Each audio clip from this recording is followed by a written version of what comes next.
manze jo, kwani mmesema kwa kina ndoa iko karibu hiyo design?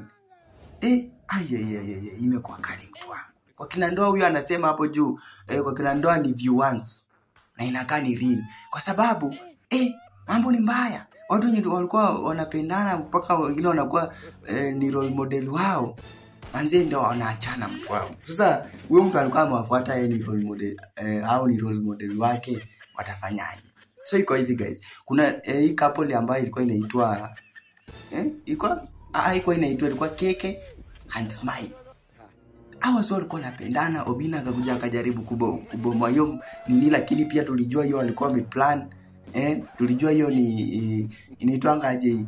Tulijua hiyo wamepanga hiyo story hiyo ya Oga the Top, atijua amenyang'anya Prince Smile Queen Keke. Tulijua hiyo ni game. Lakini guys, imekuwa noma tena. Ina ile ya kusema ati ni game ama nini mtu wangu. Angalia hii video.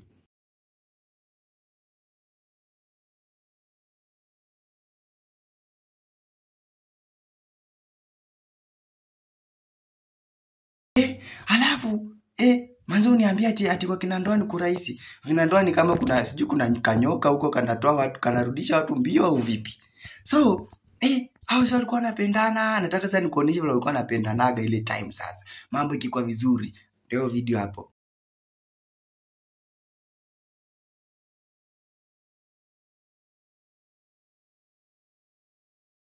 Mapenzi kachacha hapo, lakini sasa ukiangalia ame-move on kwanza. Lakini wanaume yawa. Unajua wacha sasa niwaambie kitu kuhusu story kuhusu wanaume guys. Wanaume huwa heal sana. Wanaume wale heal sana. Siku moja tu ako sawa.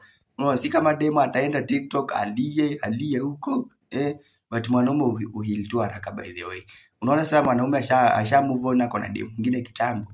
Mambo ni mbaya mtu wangu. Kwa kina ndoa mambo ni different mtu wangu. Alafu guys, kama unataka kupata followers, ma likes mingi, ma views mingi kwa videos zako, you just inbox me.